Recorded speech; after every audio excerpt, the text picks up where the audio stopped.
کہ حکومت صرف یہ کہہ کے اپنی نااہلی، اپنی ناکامی کو نہیں چھپا سکتی کہ وہ کہے پوری دنیا میں مہنگائی ہے، تو پاکستان میں بھی ہے، پوری دنیا میں پر کیپٹا فی کس آمدنی کتنی ہے، پوری دنیا میں ان کا صنعتی ترقی کا عمل، ان کی معاشی ترقی کا عمل، ان کا جو انسانی وسائل کی ترقی کا عمل وہ کتنا تیزی سے آگے بڑھ رہا ہے۔ پھر کووڈ نے جو چیلنج دیا تھا، اس چیلنج میں پوری دنیا نے کس طرح اپنے لیے دنیا کی معیشت میں ایک کردار، اپنا حصہ نکالا، لیکن ہم کووڈ میں صرف امداد کا انتظار کرتے رہے، لوگوں کی ہم مدد کرتے رہے۔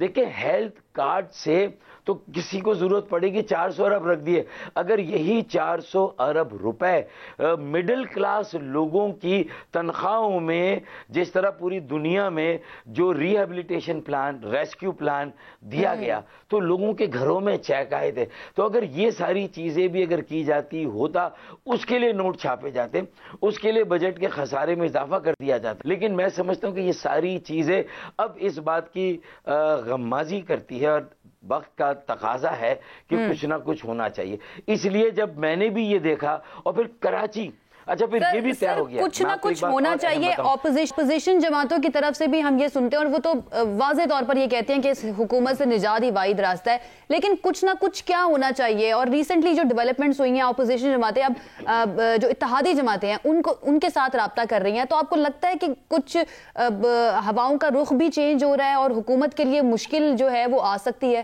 اس طرف ہی اشارہ کر رہے ہیں آپ، کچھ نہ کچھ کی جو بات کر رہے ہیں؟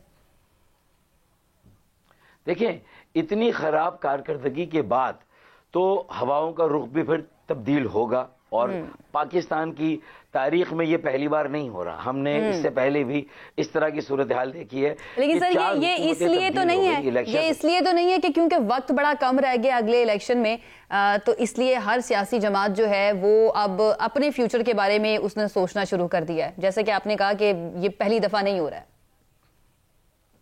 دیکھیں صرف اپوزیشن کی جماعتوں کا مسئلہ نہیں ہے، حکومت کی سب سے بڑی جماعت پی ٹی آئی کا بھی یہ مسئلہ ہے کہ وہ بھی یہ سوچ رہے ہیں کہ اس موقع پر اگر ہم شہید ہو جاتے ہیں اور سیاسی شہید بن کر ہمیں لوگوں کی سمپتیز کو حاصل کرنا آسان ہوگا، تو بظاہر تو وہ ٹوتھ اینڈ نیل اوپوز کر رہے ہیں اس بات کو کہ ووٹ آف نو کانفیڈنس یا کوئی ان کے خلاف سازش ہو رہی، ان کو ڈی اسٹیبلائز کیا جا رہا ہے، لیکن دل میں وہ بھی یہ تمنا ان کی ہے کہ کسی طرح ان کی حکومت کو ابھی گرا دیا جائے، ورنہ 1.5 سال کے بعد اس کارکردگی کے بعد اگر وہ عوام میں جائیں گے تو کیا منہ لے کر جائیں گے؟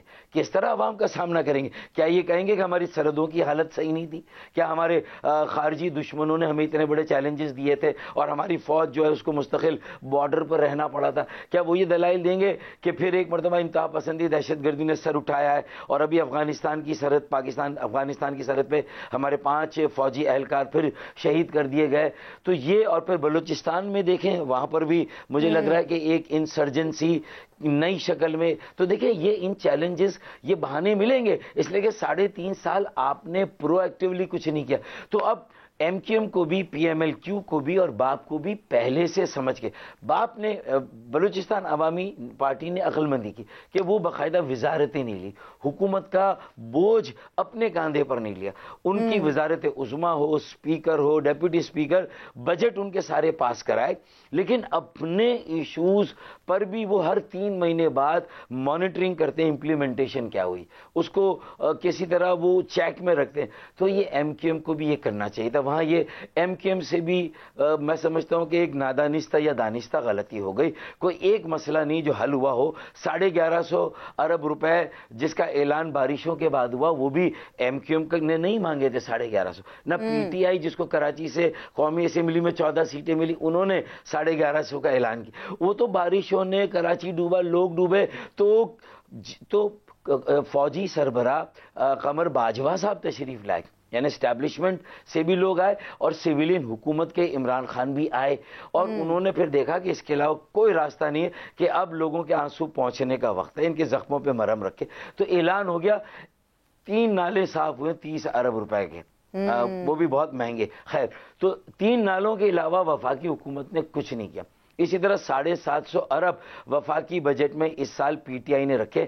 ایم کیو ایم والوں نے بھی, میرے بھائیوں نے بھی خوشی کے شادیانے بجائے کہ ہم نے یہ لیے, لیکن یہ 8واں ماہ چل رہا ہے اس بجٹ کا, اس سال کے مالی سے, لیکن ایک پیسہ ابھی بھی اس میں نہیں لگا. اچھا K4 65 کروڑ گیلن اضافی یومیہ پانی, اس منصوبے کا ستیہ ناش ہمارا پیپلز پارٹی, اس کے وڈیروں جاگیرداروں نے, ان کا تو سلوک بہت تشت ازبام لوگوں پر نون ہے, کوئی چھپی ہوئی حقیقت نہیں ہے کہ سوتیلی ماں کا سلوک ہے کراچی والوں کے ساتھ کہ ایم کیو ایم کو اتنے عرصے سے ووٹ کیوں دے رہے ہیں. اس کا گویا کہ انتقام اور بدلہ پیپلز پارٹی لے رہی ہے. پہلے بھی ناانصافی کی, ظلم کیا, تعصب کیا, اور اس سے منافرت پیدا ہوئی, دہی شہری خلیج جو ہے وہ پیدا ہوئی. غیر کوٹا سسٹم 2013 میں ختم ہے, وہ آج بھی جاری ہے.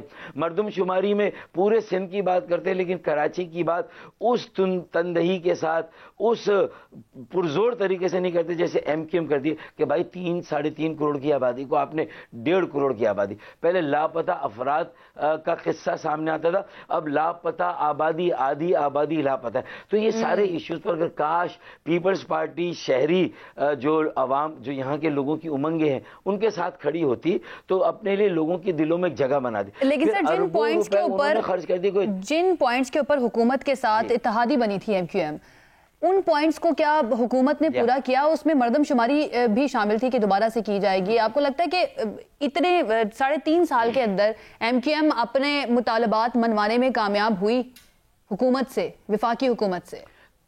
دیکھیں پولیٹیکلی کراچی تو قومی شہر ہے, مالی معیشت کا جو ہے وہ مرکز ہے, ہب ہے, اور ترقی کا انجن ہے. تو یہ تو, اور پاکستان کی ہر زبان بولنے والا شہری یہاں ہے, پاکستان کے ہر علاقے کا شہری یہاں ہے. تو اصل پاکستان تو کراچی میں بستا ہے, یعنی زبانوں کے لحاظ سے, ثقافتوں کے لحاظ سے, خطوں کے لحاظ سے تو یہاں بستا ہے. تو اب بتائیں کہ اگر سندھ حکومت, لیکن پولیٹیکلی پیپلز پارٹی ایک بیگانی پارٹی ہے, کراچی میں اس کا اتنا اسٹیک نہیں ہے. تو لیکن اگر مردم شماری میں پیپلز پارٹی نے سٹینڈ لے لیا, کاؤنسل آف کامن کراچی کی نمائندہ جماعت جو ہمیشہ کراچی کے لیے جس نے آواز بلند کیا ہے کہ کراچی کے ساتھ ناانصافی ہو رہی ہے, وہ ایم کیو ایم ہے. تو ایم کیو ایم آپ کو لگتا ہے کہ وہ خاموش ہو گئی نا؟ جی, یہی میرا سوال ہے کہ کیا وہ کراچی کو ان کا حق دلوانے میں کامیاب ہو سکی ان 3.5 سالوں میں؟ دیکھیں پیپلز پارٹی کی جو آن سلاٹ یلغار ہے, جس طرح ایک ایک کر کے اختیارات, وسائل یہاں کے جو کہ آفیشیل وسائل ہو سکتے ہیں وہ, اور جو غیر سرکاری وسائل بھی, جو زمینوں پر قبضے ہو سکتے ہیں, زمینوں کی بندر بانٹ ہو سکتی ہے. Karachi building control authority Sindh building control authority بن گئی, Karachi master plan Sindh master plan بن گیا, Karachi water sewerage board Sindh water sewerage board بنا دیا گیا. اسی طریقے سے solid waste Sindh solid waste management board بن گیا. کراچی کی جو کچرا اٹھانے کے اختیارات بھی وہاں پر چلے گئے. تو اب یہ جب ساری چیزیں چلی گئیں اور آپ اس پر پہلے دن سے کچھ نہ بولے, آپ اپنی میئرشپ کا بھی پورا دورانیہ گزار دیں اور 53 لیٹر ایئر کنڈیشن کمرے سے لکھ دیں, اور اس کے بعد آپ مگرمچھ کے آنسو بہائیں, اور جب آپ کا میئرشپ چلی جائے, بلدیاتی ادارے کا دور ختم ہو جائے, ان کا ٹینیور, تو پھر سانپ گزر گیا, اب لکیر پیٹنے کا کیا فائدہ؟ تو لوگ پتنگ سے بھی پھر بیزار آ جائیں گے. پھر ایم کیو ایم کی بھی جو ایک یہ خلا ہے, نہ پیپلز پارٹی اس کو پور کر سکی ہے, ایم کیو ایم نے اور اپنا راستہ اس خلا کو اور بڑھا دیا, پیچھے ہٹ کے پرو ایکٹیو سیاست نہیں کی, اور پی ٹی آئی نے بھی جو 14 سیٹیں قومی اسمبلی میں بنی اس کا حق ادا نہیں کیا. تو اس کا مطلب ہے کہ اب کراچی کو کہ اس ویکیوم کو کیا کوئی مافیا فل کرے گا؟ تو مردم شماری میں پی ٹی آئی کے ساتھ مل کے 5 یعنی میں نے فلور آف دی ہاؤس پہ یہ مسئلہ اٹھایا, پہلی بار کراچی کی آبادی کو کم گرنے جانے کا مسئلہ فلور پر ریکاگنائز ہوا, تسلیم ہوا. شاہد خاقان عباسی اس وقت کے پرائم منسٹر, انہوں نے کہا کہ ہاں 5% تھرڈ پارٹی آڈٹ, یعنی سینسس کمیشن نہیں, وفاق کا ادارہ نہیں, کوئی تیسرا فریق آ کے سیمپل مردم شماری کرے گا اور بتائے گا دودھ کا دودھ پانی کا پانی ہوگا. تو یہ ایک موقع تھا, گولڈن اپرچونٹی تھی, یہ بھی میرے بھائیوں نے ہاتھ سے جانے دی اور اس پر بھی کنسیڈ کر دیا. نہیں تو سر کیا مجبوری آپ کو نظر آتی ہے؟ ایسی کیا بات ہے کہ اپنے حق کے لیے, کراچی کے حق کے لیے اتحادی ہوتے ہوئے ایم کیو ایم پاکستان جو ہے وہ بات نہیں کر پاتی اس طرح سے. بات تو چلے ہمیں کرتے ہوئے نظر آتے ہیں لیکن حق نہیں دلوا پاتے, اپنی بات نہیں منوا پاتے. جن پوائنٹس کے اوپر اتحادی بنی تھی حکومت کی, جو چند نقطے تھے, ان میں سے آپ بتائیے کوئی نقطہ پورا ہوتا ہوا نظر آیا یا صرف یہ اتحادی بننے کے لیے جو ہے کیا گیا تھا؟ ہاں دیکھیں, ایک بھی نقطہ پورا نہیں ہوا, ایک بھی مطالبہ نہیں مانا گیا. اور میں یہ اپنے دوستوں کا میں دانا دوست ہوں, اور میں بھی ایم کیو ایم کو اللہ نہ کرے, میں نہیں چاہتا کہ ایک middle class secular urban educated ایک پڑھا لکھا متوسط طبقے کا ایک نوجوانوں کا ایک سیاسی عمل تھا. اور پاکستان کو 22ویں صدی میں لے جانے کے لیے اگر کوئی ایسی جماعت تھی جو پورے ملک میں ایک اپیل رکھتی تھی, خرابیاں بعد میں آئی, جو وائلنس یا تشدد ایم کیو ایم سے منصوبہ بعد میں ہوا, لیکن ایک ایم کیو ایم بہت عوامی جماعت تھی. لیکن اگر آج یہ عوامی جماعت اتنی مجبور ہو گئی ہے تو کیا اس کے چند لوگوں کی مجبوری کی وجہ سے مجبور ہو گئے کہ پورا سیاسی عمل نظریہ ہم نے گروی رکھ دیا اور ایک مطالبے پر عمل نہیں ہوا, اسی تنخواہ کیا اس سے بھی کم تنخواہ پر کام کرنے کے لیے تیار ہیں, تو وہ مجبوری کیا تو بتائیں گے. لیکن میں اپنے ساتھیوں کو ریسکیو کرنا چاہتا ہوں, اس ایم کیو ایم کو بچانا چاہتا ہوں. ہمارے عزت اور وقار داؤ پہ لگا, ہماری تحریک نظریہ داؤ پہ لگا. تو میں M Q M O R C کا ایک میرا پریشر گروپ ہے ایم کیو ایم کے اوپر, اور میں ان کی کمزوریوں سے بہت فائدہ میں اٹھا سکتا تھا, لیکن میں نے کہا نہیں, یہ وقت ہے لوگوں کو جوڑنے کا, سو گڈ آف یو کہ آپ ابھی بھی یہ کہہ رہے ہیں کہ میں ان کو بچانا چاہتا ہوں. اور یہ آپ نے پہلے بھی کہا تھا کہ میں نے ان کو بچایا لیکن ان لوگوں نے میرے خلاف سازش کی. سر ہوا کیا بیسیکلی جس میں آپ کو سائیڈ لائن کر دیا گیا؟ میں آپ کے کچھ انٹرویوز بھی دیکھ رہی تھی, اس میں آپ نے یہ بات کی تھی کہ ان سب لوگوں نے مل کے میرے خلاف سازش کی. میں تو ایم کیو ایم کو مڈل کلاس کی جماعت دوبارہ سے بنانا چاہتا تھا, نظریاتی جماعت جو بیسیکلی جب یہ بنی تھی جماعت اس طرح کی جماعت بنانا چاہتا تھا. ہوا کیا تھا اس وقت؟ دیکھیں, ایم کیو ایم کے فاؤنڈر جو لندن سے ایک عرصے سے پارٹی چلا رہے تھے, انہوں نے تو 22 کروڑ پاکستانی عوام کے سامنے جس طرح پاکستان کے خلاف نعرے لگائے, آئین اور جو ریاست کے تمام بنیادی اس کی نظریہ پاکستان کی خلاف ورزی کی, تو ظاہر ہے کہ میرا فرض بنتا تھا کہ یہ فیصلے کی گھڑی تھی. میں الگ ہو گیا اور کہا پاکستان سے اب ایم کیو ایم چلائیں گے, پاکستان میں چلائیں گے اور پاکستان کے لوگوں کے لیے چلائیں گے. تو میں نے اپنا فرض دیکھیں پورا کیا, لیکن میں نے تو کوئی ایسی غلطی نہیں کی تھی کہ میری سربراہی لی گئی, پھر میری بنیادی رکنیت لے لی گئی. اس کا مطلب شاید میری کچھ اصولی نظریاتی باتوں سے میرے شاید کچھ ساتھیوں کے ذاتی مفادات ٹکراتے ہوں, اور شاید اس وجہ سے, اور پھر میرے خلاف کہیں پیچھے سے بھی سازش ہوئی ہو. شاید جس طرح مائنس الطاف حسین تو خود بخود ہو گیا, یعنی مائنس بانی, لیکن میرا مائنس ہونا شاید میری بھی سمجھ سے بالا تر ہے. کیوں ہوا؟ تو وہ لگتا ہے ایسا ہے, تاثر ہے. میں کسی پر کوئی الزام نہیں لگا رہا, کسی کا نام نہیں لے رہا. یہ وقت سب کو جوڑنے کا ہے اور یہ فیصلہ کرنے کا کہ جس کی وجہ سے بھی کسی کی وجہ سے بگاڑ اور خرابی کو دور کرنا ہے اور لوگوں سے ریکنیکٹ کرنا ہے, عوام میں واپس جانا ہے. اور یہ 40 اوور کا میچ ہم سب نے کھیل لیا, 10 اوور کا میچ رہ گیا ہے. اس میں پچھلی غلطیوں کو نہیں دہرانا, اس میچ کو بچانا ہے اور اگلے میچ کی ٹیم تیار کرنی. اس میچ کو بچانے کے لیے ایم کیو ایم کے سارے دھڑوں کو بھی جوڑنا ہے, نمبر 1. پھر صرف اکیلی ایم کیو ایم بھی کراچی کے تمام مسائل کا حل, چاہے پہلے جیسی بھی ایم کیو ایم بن جائے, اس کی آبادی اس قدر ہے, اتنی اکائیاں مسلکی, مذہبی, لسانی, ہم سارے مسائل نہیں کر سکتے. ہمیں جماعت اسلامی سے بھی بات کرنی ہوگی, ہمیں پی ٹی آئی کو بھی ساتھ, ان کے ساتھ بھی چلنا ہوگا, اور پی ایم ایل این اور پیپلز پارٹی کا بھی یہاں جو ووٹ بینک ہے اس کو نظر انداز. تو اس لیے ڈیولپمنٹ ایجنڈا کے لیے یہ ساری ایم کیو ایم کے دھڑے اور باقی 4 بڑی جماعتیں. تو Karachi urban development commission article 149(4) میں نے پنڈی بھی یہ فارمولہ بھیجا, اسلام آباد نے اس کو پڑھنا بھی گوارا نہیں کیا, لیکن پنڈی والوں نے کہیں ڈائریکٹلی انڈائریکٹلی مجھے انگیج کیا اور انہوں نے کہا یہ کراچی کی بقا سلامتی, امن, استحکام, تعمیر اور ترقی کا ایک اچھا صحیفہ ہے.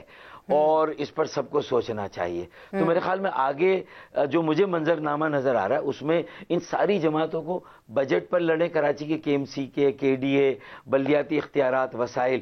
اب جبکہ 28 دن کا دھرنا جماعت اسلامی نے دیا, 6 دن کا دھرنا PSP نے دیا, انہیں بھی ایک ایک لالی پاپ, ایک ایک صحرا پہنایا گیا. اصل صحرا MQM کے سر پہ سجا, جو میں نے پٹیشن دی تھی آرٹیکل 140 کی 2016 میں. اس کے اوپر بھی سر ہمیں بات کرنی ہے, لیکن مجھے ایک بریک لینی ہے یہاں پر, اور بریک کے بعد آئیں گے تو بات کریں گے کہ اب 10 اوور کا کھیل باقی رہ گیا ہے, اس کے اندر کون سی ٹیم کس طرح کی اسٹریٹجی اپناتی ہے اور وہ اسٹریٹجی ان کے حق میں کامیاب ہوتی ہے یا نہیں ہوتی. ایک بریک کے بعد اس پہ بات کریں گے. اسٹے ود اس.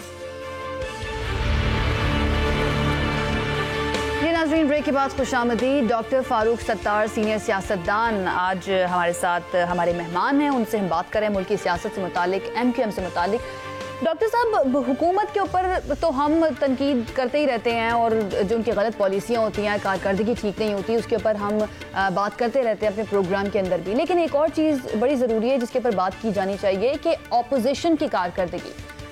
جمہوریت کے اندر اپوزیشن ہی ہوتی ہے جو حکومت کو نکیل ڈال کے رکھتی ہے, لیکن یہاں پر ہمیں اپوزیشن بے بس نظر آتی ہے. حکومت جو قانون چاہتی ہے وہ پاس کروا لیتی ہے پارلیمنٹ سے. ایسی کیا وجہ آپ کو نظر آتی ہے کہ اپوزیشن اتنی بے بس ہے؟ دیکھیے, پہلے تو 80 کی دہائی میں اور 90 کی دہائی میں تو ایسا تھا کہ 2 جماعتی نظام تھا ملک میں, 2 بڑی جماعتیں تھیں.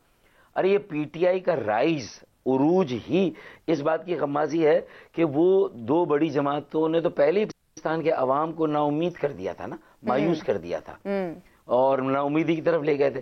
تو ان کی کارکردگی تو 80 سے لے کر 2018 تک تو ویسے بھی آپ کو نظر آتی ہے نا. تو ان کے بارے میں آپ کیا ایکسپیکٹ کریں گے کہ جب PTI کی حکومت آ ہی گئی, ان کی نااہلی, ناکامی کی وجہ سے 20-30 سالوں کی سیاست کی ناکامی, نااہلی, تو پھر آپ کیا ایکسپیکٹ کریں گے کہ اب PTI کے اوپر ہی سارا تھا کہ اب وہ کسی طرح یہ ثابت کریں کہ وہ ان سے مختلف ہیں, ان کے پاس مڈل کلاس ہیں, ان کے پاس نوجوان قیادت ہے. لیکن اس نے بھی اسٹیٹس کو سے اس طرح اپنے آپ کو لگایا اپنے سینے سے کہ اس اسٹیٹس کو جو PMLN نے لگا کے رکھا اپنے سینے سے, پیپلز پارٹی نے, اور اس لیے کہ اسٹیٹس کو سے پیپلز پارٹی, PMLN, یہاں تک کہ PTI کے بھی کچھ جو سرکردہ رہنما ہے ان کے مفادات اسٹیٹس کو سے. دیکھیں, فیوڈلزم ہے, لینڈ ریفارمز نہیں کریں گے, پیپلز پارٹی نہیں کرے گی, PMLN نہیں کرے گی, PTI بھی نہیں کرے گی, تو تبدیلی کیسے آئے گی؟ پھر ٹیکس, منصفانہ ٹیکسوں کا نظام کہ ہر آمدنی جو ہے وہ ہر طرح کی آمدنی پر جو قابل ٹیکس آمدنی اس پر ٹیکس ہو. آپ اگر 5 لاکھ سے زیادہ تنخواہ لے رہی ہیں GNN سے تو آپ کے ڈائریکٹ انکم ٹیکس آپ کا کٹ رہا ہے. کوئی بھی تنخواہ دار طبقہ, سیلریڈ کلاس, سب کی, لیکن بڑے وڈیرے, بڑے چھوٹے زمینداروں کی, کسانوں کی بات, ان کے آمدنی اربوں کی ہو, کھربوں کی ہو, کروڑوں کی ہو, اس پر کوئی ٹیکس آئین میں استثنا ہے. تو یہ وہ بنیادی چیزیں ہیں.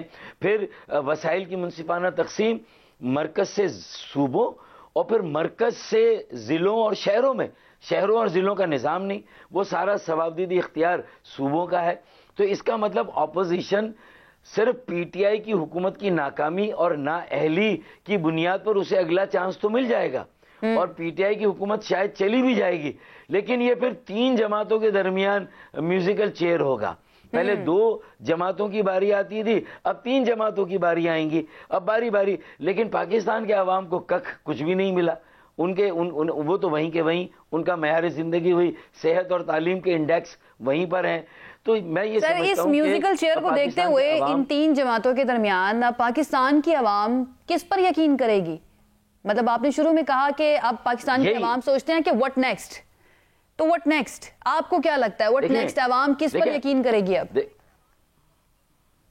مجبوراً مجھے بھی دیکھیں, جب قومی سطح پہ کراچی کو جب مجھے اجاگر کرنے کی ضرورت پڑی کہ PTI MQM دونوں مل کر پیپلز پارٹی کا جو قبضہ ہے ناجائز کراچی کے بیشتر امور پر, چاہے وسائل ہوں, مؤثر بلدیاتی نظام قائم نہیں ہوا, 140A کی پٹیشن کے مطابق قانون نہیں بنا, جو مقامی ٹیکسز ہے وہ نیچے نہیں دے گئے, سارے building control, master plan, water board, یہ سارے ادارے بھی ہتھیا لیے گئے, سالڈ ویسٹ مینجمنٹ.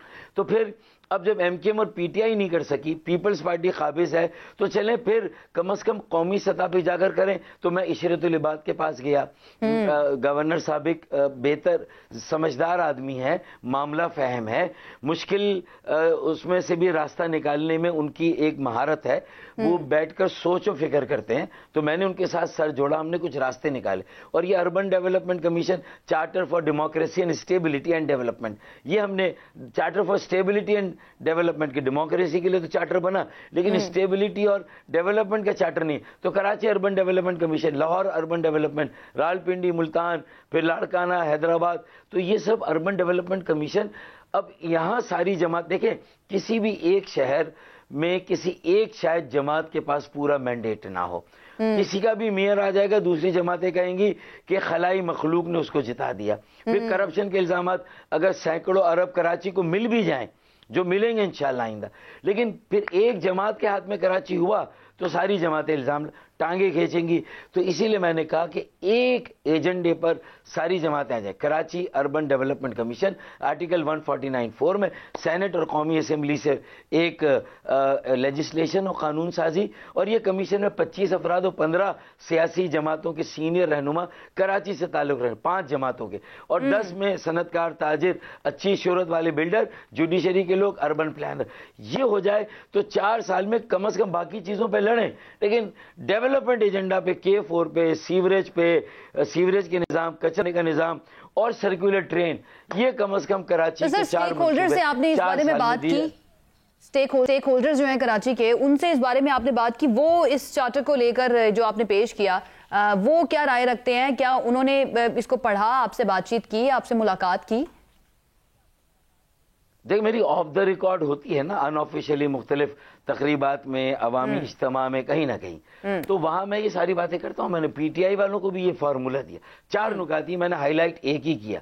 دوسرا نوجوان موبلائزیشن ہے, کہ ہم یہ بھی طے کریں اگر واقعی میں ہم سنسیئر ہیں, ہم یوتھ کی بات کرتے ہیں, یوتھ کو اور پسے ہوئے طبقے کو اور بہنوں بیٹیوں کو امپاور کرنا ہے, تو ہم کہیں نا کہ ڈائریکٹ الیکشن میں بھی ہم خواتین کو ٹکٹ دیں گے. ہم انہیں کیوں اپنا محتاج اور دستے نگر بنا کے رکھیں کہ ریزرو سیٹ پہ میری بہنیں آئیں گی, میری بیٹیاں اس پہ آئیں گی, لیکن ڈائریکٹ سیٹ پہ ہماری ہمت ہی نہیں ہے کہ ہم عوام کے سامنے ڈائریکٹ سیٹ میں یو سی چیئر پرسن کے لیے, ڈی ایم سی کی چیئر پرسن کے لیے اور میئر اور ڈپٹی میئر کے الیکشن کے لیے ہم اپنی بہنوں بیٹیوں کو بھی آگے لائیں, ہم قومی صوبائی اسمبلی, اسی طرح نوجوانوں کو. تو 65% آئندہ انتخابات میں ہمیں کوٹا 40 سال سے کم عمر کے جوانوں اور نوجوانوں کے لیے رکھنا چاہیے. 40 سال سے اوپر کے لوگوں کے لیے 35% کوٹا. اسی طرح پارٹی کے سٹرکچرز میں بھی 40 سال سے کم عمر کے لوگوں کے لیے ہمیں 65% کوٹا. یعنی اگر رابطہ کمیٹی کے الیکشن ہو جائیں ایم کیو ایم میں اور 65% نئے چہرے آ جائیں, نئے لوگ آ جائیں, تو لوگ یہ کہیں گے کہ ہم وہ 10 اوور کا میچ رہ گیا نا, اگلے میچ کی ٹیم بھی تیار کریں, یہ میچ بھی بچا رہے ہیں, پچھلی غلطیوں سے بھی گریز کریں اور اگلے میچ کی ٹیم. تو یہ اگر نہیں ہوگا, ڈیولپمنٹ ایجنڈے پر اتفاق رائے اور نوجوانوں کے ہاتھوں میں سیاست کی, تنظیم کی, جماعت کی, بلدیات کی, صوبے کی اور قومی اسمبلی اور حکومت کی باغ ڈور نہیں دیں گے, تو پھر ہم سب جس عمر میں اسٹیج میں ہم لوگ ہیں, تو میں سمجھتا ہوں کہ ہم پاکستان کے ساتھ ڈس سروس کریں گے, ہم 22 کروڑ عوام کے ساتھ ظلم کریں گے. ہمیں نئے لوگوں کے ہاتھوں میں سیاست کی, جمہوریت کی, ملک کی باغ ڈور دینا ہوگی. تو ڈاکٹر صاحب, آپ کی پھر صلح کی طرف جا رہے ہیں معاملات ایم کیو ایم سے, یا پھر ابھی صرف ملاقاتیں ہی ہو رہی ہیں اور کچھ طے نہیں ہوا؟ دیکھیں, میں بہت محتاط ہوں اور میں بہت زیادہ سخت بات بھی کر سکتا ہوں, بہت زیادہ اپنے ساتھیوں پر تنقید کر کے ان کی ناکامی یا لیکن میں کہتا ہوں کہ وہ انجانے میں غلطی ہوئی, صحیح طرح سے اپنی ترجیحات نہیں بنا سکے. لیکن اب تو یہ صورت ہوگی کہ اگر آپ احتجاج کریں تو میری ماؤں بہنوں کو جو ہے وہ ان پر ڈنڈے اور لاٹھیاں برچائی جاتی ہیں, آنسو گیس سے ان کی جو ہے وہ آؤ بھگت ہوتی ہے. تو یہ سلوک ڈیزرو نہیں کرتی. محمد اسلم شہید ہوئے, وہاں کچھ قوم پرستوں نے بھولو خانزادہ کو شہید کے ٹنڈول عیار میں. ابھی میری 2 بیٹیوں کو جو ریپ کیا گیا ہے اور پولیس والے ان ریپسٹ کو گرفتار نہیں کر رہے, 2 بیٹیوں کو ان کے گھر سے لے گئے, زبردستی لے گئے, ان کو ریپ کیا گیا. تو میں یہ سمجھتا ہوں کہ اب اتنی بے حسی ہے, لوگوں کا ضمیر اتنا مر گیا ہے کہ ہم اگر ان باتوں پر بھی Peoples Party, M Q M اور پی ٹی آئی ایک جگہ پہ نہیں کھڑی ہوں گی تو پھر وہ کون سا ایشو ہوگا جو ہمیں جھنجھوڑے گا. اور پارٹیاں بدلنے کے لیے تو ہمارا ضمیر جاگ جاتا ہے, اپنے مفاد کے لیے تو جاگتا ہے, لیکن اپنی بیٹیوں کے سروں سے آنچل چھینا جائے تو اس کے لیے ہم نہیں کھڑے ہوتے. تو یہ وہ ساری باتیں ہیں جس پر سب کو توجہ دینی ہوگی. بالکل. اور سر میں بڑے محتاط ہیں آپ, اور جواب بھی آپ نے بڑے محتاط انداز میں دیا ہے, لیکن سر آپ کا نیکسٹ کیا پلان ہے فیوچر میں؟ کیا کوئی سیاسی جماعت جوائن کر سکتے ہیں یا اپنی کوئی جماعت بنا سکتے ہیں, یا پھر ابھی صرف یہی پلان ہے کہ متحدہ بحالی تنظیم جو آپ نے بنائی ہوئی ہے اس کے تحت جو بکھرے ہوئے دھڑے ہیں متحدہ کے ان کو اکٹھا کیا جائے؟ اور یہ کتنا فائدہ مند ہوگا اکٹھا ہونا ایم کیو ایم کا ایک مرتبہ پھر سے؟ دیکھیں وقت تیزی سے گزر رہا ہے, یا تو بلدیاتی انتخابات کی آمد ہے, یا پھر ہو سکتا ہے کہ کوئی ارلی الیکشن کا بھی جو ہے وہ بساط بچ جائے, یہ بھی ہو سکتا ہے. مجھے لگ رہا ہے, ایسا نظر آ. تو اگر یہ دونوں صورتوں میں اب وقت کم ہے تو میرے ساتھیوں کو سمجھنا, خالد بھائی کو میں بار بار ان سے کہتا ہوں, وہ میری کمزوری سمجھتے ہیں کہ اللہ نہ کرے میں بھی مرا جا رہا ہوں. نہیں, میں اس عمل کو بچانا چاہتا ہوں, اس نظریے کو بچانا چاہتا ہوں, اور اسی مڈل کلاس عمل سے لوگوں کی اب بھی کچھ امیدیں وابستہ ہیں, لیکن پرفارمنس خراب ہے, کچھ نااہلی ہے, کچھ ناقص کارکردگی ہے, کچھ نالائقی ہے, ساری چیزیں ہیں نا. تو میرے خیال میں ضرورت اس بات کی میں اور خالد بھائی اگر ایک جگہ ہو جائیں, آگے کا روڈ میپ بنا لیں کہ نوجوان میئر ہوگا, کم عمر کاؤنسل ہوگی, پارٹی میں بھی نئے لوگ آئیں گے, اور ہم عوام سے اپنے آپ کو جوڑیں گے, کنیکٹ کریں گے, اور میرٹ کی بنیاد پر فیصلے کر کے سب کو ڈسپلن کا پابند کریں گے. میں بھی پابند رہوں, خالد بھائی بھی پابند ہو, پارٹی, یعنی یہ ساری باتیں ہم آپس میں اگر 3-4 گھنٹے بیٹھ کے کر لیں. وہ مجھے میڈیا میں دعوت نہ دیں کہ آ جائیں, قوم انتظار کر, یہ نہ کریں. ان کے ساتھ 1.5 سال پہلے یہ طے ہوا تھا, انہوں نے فون کیا تھا کہ فاروق بھائی ملنا ہے. میں نے کہا آئیں میرے گھر, آپ کے گھر, دوست 12 دوست ہیں ہمارے کامن, جو ہمارے درمیان برج بنے ہوئے, پل, اور لیکن ابھی تک میں اور وہ نہیں بیٹھے. تو ان برجوں کو ہٹا کے ہم بیٹھ جائیں, جو طے کریں اس کے یہ 12 گواہ بن جائیں گے, پارٹی کے اندر کے بھی, پارٹی کے باہر کے بھی سپورٹر ہیں, درد رکھنے والے لوگ ہیں. تو میرے خیال میں یہ کام کر جائیں گے. بہت بڑی سروس کراچی کی نہیں, پاکستان کی. کراچی کا مطلب پاکستان ہے. تو میں یہ سمجھتا ہوں کہ اگر یہ ہو جائے تو بہت اچھا ہے, لیکن اگر اللہ نہ کرے, اللہ نہ کرے, اللہ نہ کرے, ایسا نہیں ہوتا تو پھر مجھے ایک آزاد غیر جانبدار گروپ بنانا ہوگا, پھر بڑی جماعتوں کے ساتھ بات کر کے کراچی میں ہر زبان بولنے والے, ہر مذہب. وقت میرے پاس کم رہ گیا, اور آپ کی بات سے ایک سوال, کچھ روز پہلے آپ نے یہ کہا تھا میڈیا پہ کہ پی ٹی آئی نے بھی آپ کو آفر کی اور مسلم لیگ نون نے بھی بڑی کوئی ہیوی آپ کو آفر کی تھی جوائن کرنے کے لیے, تو اس بارے میں ذرا بتائیں گے کہ ان پارٹیوں کی طرف بھی جا سکتے ہیں اگر ایم کیو ایم کے ساتھ معاملات طے نہیں پاتے؟ سب سے اچھی پیشکش یا offer P M L N کی طرف سے تھی, لیکن میں نے انہیں بھی سمجھایا. اسی طرح پی ٹی آئی کی طرف سے اس کے بعد مجھے پھر پیشکشیں ہوئیں. پھر آخر میں پیپلز پارٹی کی طرف سے بھی یہ بات آئی ہے کہ وہ چاہتے ہیں کہ میں کسی طرح پیپلز پارٹی میں بھی شامل ہوں, اور کراچی کا پورا چیپٹر جو ہے وہ, یا شہروں کا, بہت ساری باتیں ہیں. لیکن میں سمجھتا ہوں کہ اس میں میرا اپنا ووٹ بینک, جو میرا نظریہ, میرے جو فالوورز ہیں, یہ اربن ووٹ بینک انٹیکٹ رہے. ہم کسی کے ساتھ بھی لانگ ٹرم پارٹنرشپ بنائیں, آل سیزن پارٹنرشپ, کہ باہر کا موسم ہو تو بھی ساتھ چلیں, خزاں کا ہو تو بھی ساتھ چلیں. میرے خیال میں سیاست میں بھی اچھے برے وقتوں کے ساتھی بننے چاہیے, نظریاتی سیاست کو آگے رکھنا چاہیے. کچھ مشترکہ ایک قومی ایجنڈا, کم سے کم نکات کا وضع ہونا چاہیے, اس پر ساری جماعتوں کو اکٹھا. تو میں اس کام پر لگاؤں, اسی لیے شریعت العباد بھائی کے پاس میں گیا, بعد گیا میں شہباز شریف صاحب کے پاس, پھر سراج الحق صاحب کے پاس, پھر جہانگیر ترین, فضل الرحمان صاحب سے بھی انشاءاللہ ملوں گا, اسفندریار ولی سے بھی ملوں گا, اور جو لوگ ہیں بلاول بھٹو اور آصف علی زرداری صاحب سے بھی ملوں گا انشاءاللہ.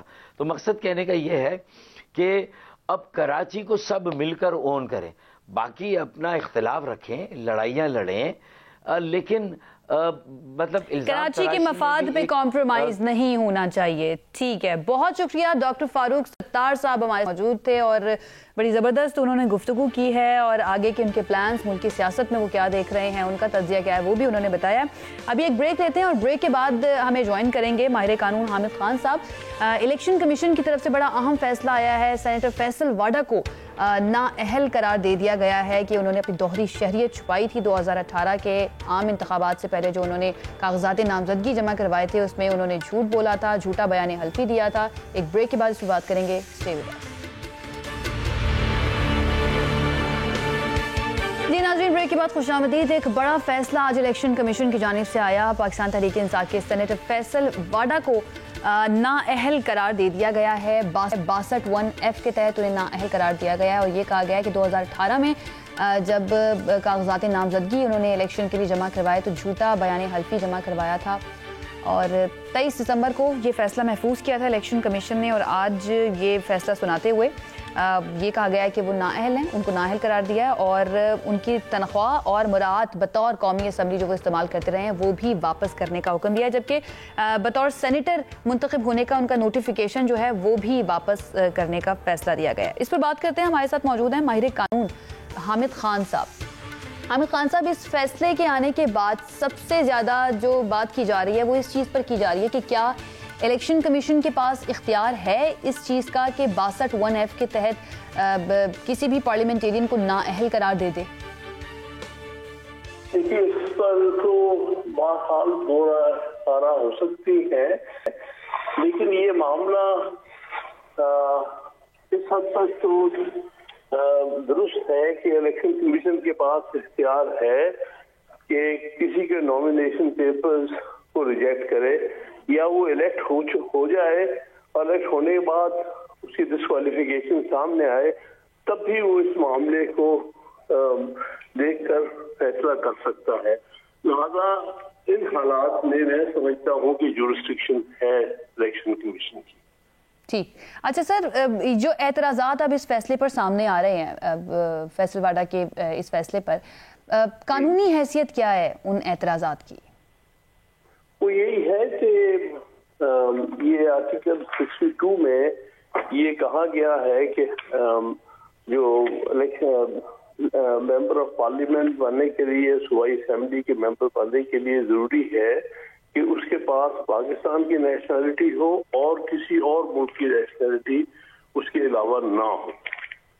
تو یہ ایک کوالیفیکیشن جو دی ہوئی ہیں اس میں یہ ایک ضروری کنڈیشن ہے کہ ڈوئل نیشنل نہیں ہونا چاہیے. اگر ڈوئل نیشنل ہے تو پھر وہ کوالیفیکیشن پوری نہیں کرتا ممبر آف پارلیمنٹ بننے کے لیے. صحیح. تو سر اگر اس کو چیلنج کیا جاتا ہے سپریم کورٹ میں اس فیصلے کو, تو آپ کو لگتا ہے کہ کوئی ریلیف مل سکتا ہے؟ دیکھیے, وہ تو سپریم کورٹ کے پاس تو الٹیمیٹ اختیار ہے, لیکن یہ الیکشن کمیشن کے فیصلے سپریم کورٹ کے سامنے ڈائریکٹلی چیلنج نہیں ہوتے بلکہ ہائی کورٹ کے سامنے چیلنج ہوتے ہیں فرسٹ انسٹنس میں. پھر ہائی کورٹ کے فیصلے سپریم کورٹ کے سامنے چیلنج ہو سکتے ہیں. تو یہ دیکھا جائے گا کیا بنتا ہے, لیکن ابھی تک تو بڑی کنسسٹنٹ سپریم کورٹ کی جو جورسپروڈنس اس بات میں رہی ہے وہ یہی رہی ہے کہ وہ شخص جو کہ غلط ڈکلریشن دے, جو ایفیڈیوٹ جھوٹا ایفیڈیوٹ دے, وہ شخص کسی طور پر بھی جو ہے اس کو ہم رائٹیشیس یا آنیسٹ یا امین نہیں کہہ سکتے. تو اس لیے اس لحاظ سے تو آرٹیکل یہ 62(1)F کے تحت ایسے شخص کو ڈسکوالیفائی کیا جا سکتا. صحیح. اور سر بطور ماہر قانون آپ حق میں ہیں تاحیات نااہلی کے؟ ابھی تک تو یہی لا ہے. ابھی تک جتنے کیسز آئے ہیں تاحیات ہی کیا گیا, کیونکہ آرٹیکل 62 میں کہیں پر کوئی تعین نہیں کیا گیا کتنے وقت کے لیے ڈسکوالیفیکیشن ہوگی. جیسے آرٹیکل 63 میں تو ہے کہ کتنے عرصے کے لیے ڈسکوالیفائی ہوگا, لیکن آرٹیکل 62(1)F میں کہیں پر عرصے کا کوئی ذکر نہیں ہے. تو اس لیے ابھی تک تو یہی کورٹ سے اخذ کیا ہے کہ جو 62(1)F کی ڈسکوالیفیکیشن یا آپ کہتے لیگ آف کوالیفیکیشن وہ عمر بھر کی ہے. عمر بھر کیا, ٹھیک ہے. اور سر سپریم کورٹ بار ایسوسی ایشن کی جانب سے جو درخواست سپریم کورٹ میں دائر کی گئی تھی یہ تاحیات نااہلی کے خلاف ہی, کہ آئین میں کہیں پر نہیں لکھا کہ یہ تاحیات نااہلی ہوگی یا ایک ٹرم کی نااہلی ہوگی, تو الٹیمیٹلی اب سپریم کورٹ نے ہی اس کی انٹرپریٹیشن کرنی ہے کہ یہ واقعی میں تاحیات ہی ہے یا پھر ایک ٹرم کی ہے یا مخصوص مدت کے لیے ہے.